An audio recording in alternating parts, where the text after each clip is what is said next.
Hello student, welcome to your YouTube channel Aman station MP. तो आज हम बात करने वाले हैं कार्बोहाइड्रेट का। जो पिछला टॉपिक चला है उसमें हमने बताया था कि कार्बोहाइड्रेट की क्लासिफिकेशन के बारे में बात करेंगे। तो आज हम कार्बोहाइड्रेट क्लासिफिकेशन के बारे में बात करने वाले हैं। जो हमने एक वीडियो न देखे तो पिछले वीडियो जाके जरूर देखें। कार्बोहाइड्रेट में हमने कार्बोहाइड्रेट की डिफिनेशन, इंट्रोडक्शन एंड फंक्शन के बारे में पहली क्लास में डिस्कशन कर चुके हैं। आज की हमारी क्लास है कार्बोहाइड्रेट की क्लासिफिकेशन के बारे में। तो थोड़ा सा हम चर्चा कर लेते हैं कार्बोहाइड्रेट के इंट्रोडक्शन एंड डिफिनेशन के बारे में। कार्बोहाइड्रेट का डिफिनेशन होता है, कार्बोहाइड्रेट जो होता है कार्बन के हाइड्रेट को कार्बोहाइड्रेट कहते हैं। Carbohydrate carbon, hydrogen and oxygen से मिलकर बना हुआ एक महत्वपूर्ण कंपाउंड होता है। हाइड्रोजन एंड ऑक्सीजन में 2:1 का रेशियो होता है, जो कि वाटर के रूप में होता है। हाइड्रोजन एंड ऑक्सीजन वाटर के रूप में होता है। Carbohydrate is A polyhydroxy aldehyde and polyhydroxy ketone देता है तथा स्वयं के हाइड्रोलाइसिस के फलस्वरूप पॉलीहाइड्रोक्सी एल्डिहाइड या पॉलीहाइड्रोक्सी कीटोन देता है। कार्बोहाइड्रेट एक प्रकार का ऑर्गेनिक कंपाउंड होता है जो कार्बन, हाइड्रोजन एंड ऑक्सीजन से मिलकर बना हुआ होता है। कार्बन, हाइड्रोजन एंड ऑक्सीजन में 1:2 का रेशियो होता है, जो कि H2O के रूप में जल बाहर निकल जाता है। ठीक है, ये क्या हो गया? Introduction and definition. थोड़ा सा चर्चा करेंगे। डिफिनेशन थोड़ी सी बताते हैं। इंट्रोडक्शन के बारे में मैंने अभी डिस्कस किया, अब डिफिनेशन के बारे में बात करते हैं। Carbohydrate is a biomolecules, micromolecules and large molecules this made of carbon, hydrogen and oxygen. यानी कि जो कार्बोहाइड्रेट होता है वह बायोमॉलिक्यूल्स होता है, माइक्रोमॉलिक्यूल्स होता है एंड लार्ज मॉलिक्यूल होता है। दिस यह कार्बन, हाइड्रोजन एंड ऑक्सीजन से मिलकर बना हुआ होता है। ठीक है, चलिए इंट्रोडक्शन में हमने क्या बात किया था? इंपॉर्टेंट यानी कि फंक्शन। नॉर्मली फंक्शन 2-3 बता देता हूं। कार्बोहाइड्रेट हमारे बॉडी के लिए वेरी इंपॉर्टेंट होता है। कार्बोहाइड्रेट प्लांट एंड एनिमल के लिए वेरी इंपॉर्टेंट होते हैं। कार्बोहाइड्रेट से हमारी बॉडी में एनर्जी प्रोवाइड होती है। कार्बोहाइड्रेट से हम चलने की क्षमता, एनर्जी, पावर प्राप्त होता है। कार्बोहाइड्रेट की कमी हमारे बॉडी पर होने पर हमें वीकनेस जैसी समस्याओं का सामना करना पड़ सकता है। और कार्बोहाइड्रेट हमें कहां कहां से मिलता है? सबसे इंपॉर्टेंट चीज होता है राइस, चावल। चावल से हमें कार्बोहाइड्रेट प्राप्त होता है। देन जैसे फल, फूल, सब्जियां हो गई, इनसे भी हमें कार्बोहाइड्रेट प्राप्त होता है। सारी चीजें जब हमें लगे कि ज्यादा मात्रा में जब हमारे बॉडी में ग्लूकोज की मात्रा बढ़ जाती है तो हमें कार्बोहाइड्रेट को कम करना पड़ता है। कार्बोहाइड्रेट में होने वाले डाइट को कम करना पड़ता है, क्योंकि कार्बोहाइड्रेट एक ग्लूकोज होता है। उसका जो एग्जाम्पल होता है ग्लूकोज एंड फ्रैक्टोज होता है। तो उसके बारे में पिछली क्लास में बता चुके हैं। और नेक्स्ट जो वीडियो कार्बोहाइड्रेट का चैप्टर समाप्त होने के बाद हम ग्लूकोज के बारे में बात करेंगे, ग्लूकोज क्या होता है। तो चलिए नेक्स्ट हम अभी बात कर रहे हैं क्लासिफिकेशन ऑफ कार्बोहाइड्रेट। तो कार्बोहाइड्रेट को मुख्य रूप से 3 पार्ट में डिवाइड किया गया है। तो पहला पार्ट होता है इसका मोनोसैकेराइड।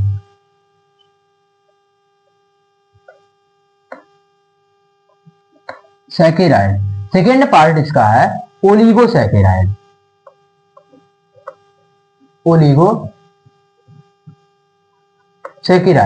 एंड थर्ड पार्ट है पॉलीसैकेराइड।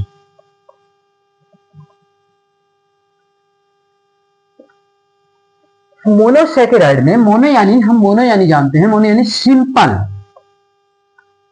सिंपल या सिंगल, और सैकेराइड यानी शुगर या पॉलीहाइड्रोक्सी। ओलिगो यानी फेव और सैकेराइड यानी शुगर, एंड पॉली यानी अनेक, सैकेराइड यानी शुगर। ठीक है, तो पहले हम बात करेंगे मोनोसैकेराइड के बारे में। मोनोसैकेराइड क्या होता है? मोनोसैकेराइड एक वे कार्बोहाइड्रेट होते हैं जो जिसका हाइड्रोलिसिस सिंपल यूनिट में नहीं होता है। ये एक ही मॉलिक्यूल्स के बने हुए होते हैं, अर्थात हाइड्रोलिसिस न होने के कारण यह एक ही मॉलिक्यूल्स के बने हुए होते हैं। इसे सिंपल शुगर होते हैं। इसे सिंपल यूनिट से मिलकर बने हुए होते हैं, इसलिए इसे सिंपल शुगर भी कहा जाता है। मोनोसेकेराइड, ये इतनी लाइन हो गई। इतनी लाइन आप लोग जितना मैं बोला हूँ नोट कर लीजिएगा कॉपी में, चाहे लिख लीजिए रोक रोक के, क्योंकि मैं एक एक चीज नहीं लिख रहा हूँ। ज्यादा टाइम, ज्यादा लॉन्ग वीडियो हो जाती है, ज्यादा लॉन्ग क्लास हो जाती है, इसलिए मैं आप लोग मैं बोल रहा हूँ तो आप लोग लिख लीजिएगा। नेक्स्ट हम इसके बारे में फिर क्या होता है, function of waste of function of monosaccharide. Monosaccharide के 2 फंक्शनल ग्रुप होते हैं।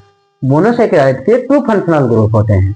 पहला ग्रुप होता है कीटोसिस एंड सेकंड होता है एल्डोसिस।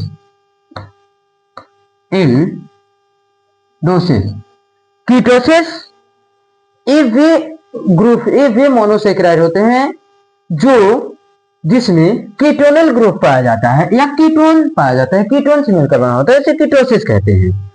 Example C11O। एल्डोसिस ये वे ग्रुप होते हैं जिसमें एल्डिहाइड समूह पाया जाता है, एल्डिहाइड ग्रुप पाया जाता है, उसे एल्डोसिस कहा जाता है। एल्डिहाइड से मिलकर बना हुआ होता है, जिसका सूत्र होता है HC11O। ठीक है, ये हो गया क्या, एल्डियोसिस एंड कीटोसिस। तो ये हो गया ग्लूकोज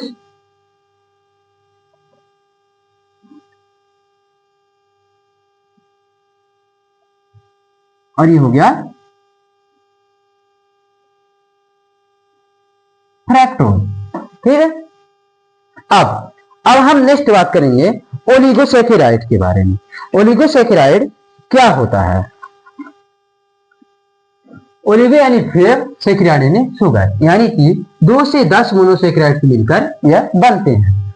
ये वे कार्बोहाइड्रेट जो होते हैं, इनका फॉर्मेशन मोनोसेकेराइड के 2 या 10 2 more 10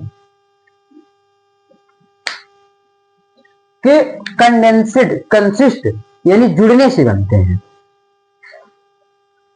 2 or more मॉलिक्यूल्स के, देखो ये ऐसे लिखिएगा मोनोसेकेराइड के बारे में, मोनोसेकेराइड फैट एंड शुगर, ऐसे लिखना है। मोनोसेकेराइड 2 या 10 मॉलिक्यूल से मिलकर, ओलिगोसेकेराइड मोनोसेकेराइड के 2 या 10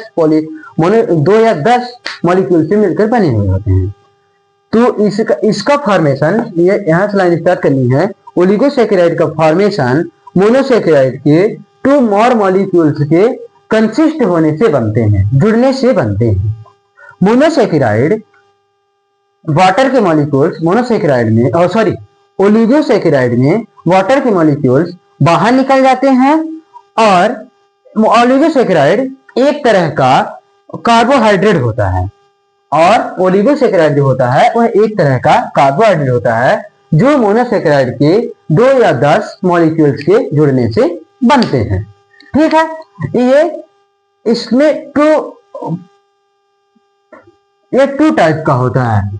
पहला क्या होता है, डाइसेकेराइड एंड सेकेंड होता है ट्राइसेकेराइड। डाई यानी दो ओलिगोसेकेराइड से मिलकर बना हुआ होता है, डाइसेकेराइड कहा जाता है। और ट्राई यानी 3 ओलिगोसेकेराइड से मिलकर बना हुआ होता है, इसे ट्राइसेकेराइड कहा जाता है। तो डाइसेकेराइड में C12 H22 O11 ये इसका सूत्र होता है, ये सूत्र होता है सुक्रोज का। ठीक है, नेक्स्ट बात करते हैं। आप लोग लिख लीजिएगा, मैं बता रहा हूं, सेम एक एक चीजें उतार लीजिएगा और कॉपी में सेम लिख के आएंगे तो आप लोगों को नंबर अच्छा मिलेगा। ये सारी चीजें हम पहले बना देंगे, इसके बाद लिखेंगे तो अधिक बेटर रहेगा। देखिए आगे नेक्स्ट चलते हैं, ओलिगोसेकेराइड पॉलीसेकेराइड। पॉली यानी अनेक और सेकेराइड यानी शुगर या पॉलीहाइड्रोक्सी। ठीक है, अनेक यानी कि इसको इंग्लिश में क्या बोलते हैं, मैनी यानी अनेक, यानी कि ये वे कार्बोहाइड्रेट होते हैं, ये वो मोनोसेकेराइड होते हैं जो अनेक मोनोसेकेराइड मिलकर बनते हैं। देखिए क्या बोल रहा है, लिखिएगा समझिएगा। मैनी यानी अनेक, पॉली यानी मैनी और सेकेराइड यानी शुगर। मैनी यानी अनेक। तो ये वे कार्बोहाइड्रेट होते हैं जो मैनी मोनोसेक्राइड के कंसिस्ट होने से, मैनी मोनोसेक्राइड के जुड़ने से बनते हैं। पॉलीसेकेराइड को ग्लाइकोन्स भी कहा जाता है। पॉलीसेकेराइड 10 से 1000 मोनोसेकेराइड के जुड़ने से या कंसिस्ट होने से बनते हैं। ठीक है, जिसमें D glucose, D fructose, D galactose, D mannose आदि अनेक फॉर्मेशन पार्टिसिपेट करते हैं और इसकी चेन ब्रांच भी होती है। इसमें हम इसका क्लासिफिकेशन 2 टाइप से होता है। पहला होता है होमोपॉलीसेकेराइड एंड दूसरा होता है हेट्रोपॉलीसेकेराइड। पहला क्या होता है? होमोपॉलीसेकेराइड और दूसरा हेट्रोपॉलीसेकेराइड।